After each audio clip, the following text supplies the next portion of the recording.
Hello boys and girls, welcome to Summer Reading Arts and Crafts. Today we're going to make a crown. You can pretend to be a king or a queen, a prince or a princess. And the crown I'm wearing is simple to make. I hope I can just keep it on.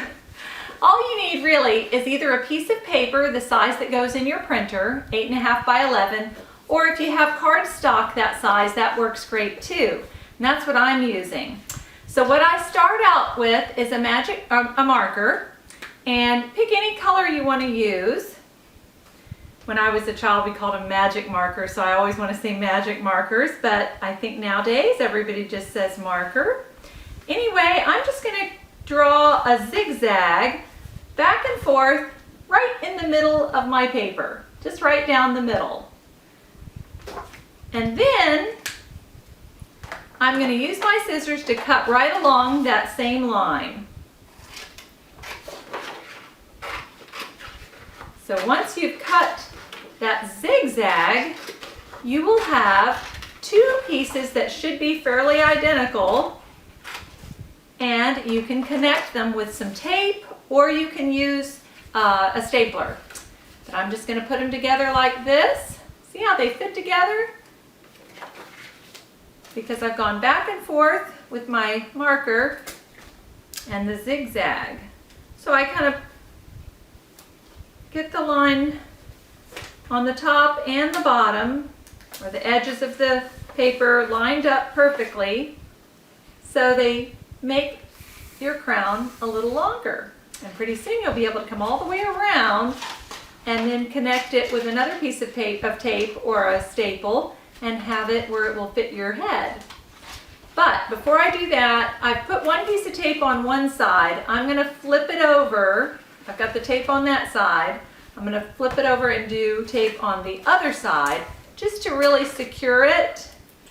Oops, I'm getting some sequins stuck on my tape. You could put sequins under the tape, and that would just be further decoration. So there it is, taped on both sides, the two pieces put together. Now it's time to decorate, and it's probably best to decorate it before you connect the second side and fit it on your head. It's easier to decorate when you can have it flat on the table. I'm going to move some of my things so you can see what I'm doing here. So I've got my crown sitting on a little piece of newspaper that protects my table. I think I'll use some maybe purple and draw some curly cues. You can just do like a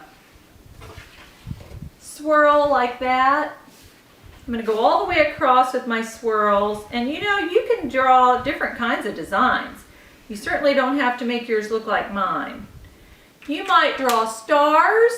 You could do maybe some different kind of swirls. Let me see, I'm going to do, I think, spiral swirls. See, like that? I'm going to go all the way across with that same design. Kind of go back over here where I missed. I kind of started in the middle, and that's okay. And you know, you might want to put something shiny. You can use glitter glue. You can put sequins. I'm going to do both. I think I'll do some glitter glue around the top. Oops.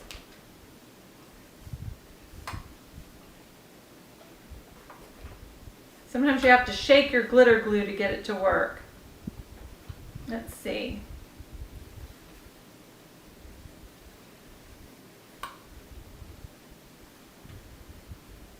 And you can do maybe swirls with it. You could even draw your stars with your glitter glue. And then once I've gotten a little swirly all the way up and down every peak of my crown, I might put a little jewel at the top of each little point. So I'm going to use my glue for that. And I think I'll just put a little teeny drop of glue, not a lot, at the top of each peak, and I've got some star-shaped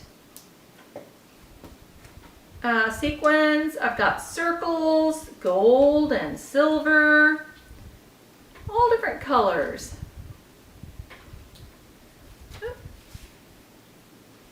And maybe I'll put some a little bit lower just to have it shiny and looking like a real royal crown. So let me put a few more shiny sequins. And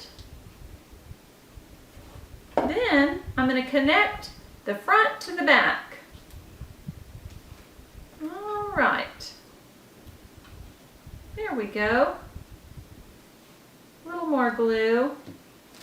All right, so now I've got it decorated, and you can do a whole lot more decorating on it if you want to.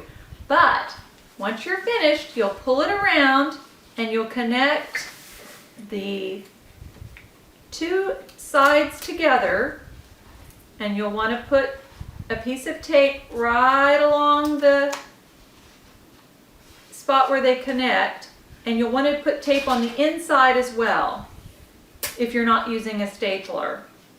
So I'm putting another piece of tape right in the middle, right there to hold the two pieces together, and then it should fit your head. You might want to have mom help you, or dad, or big sister or brother fit it around your head to make sure you get it the right size where it'll stay on and not slide around or be too loose or too tight. So there's a crown you can make. Let me show you some books. I've got The Adventures of Sir Lancelot the Great. And this is a book about King Arthur, and of course he wears a crown all the time.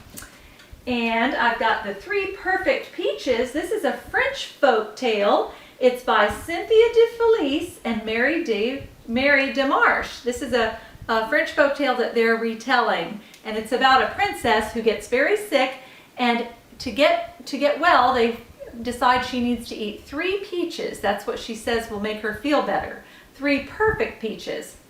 And so all the young men in the land or the kingdom have been challenged to come up with the best peaches, and whoever can provide her with the 3 perfect peaches to make her feel better gets to marry the princess.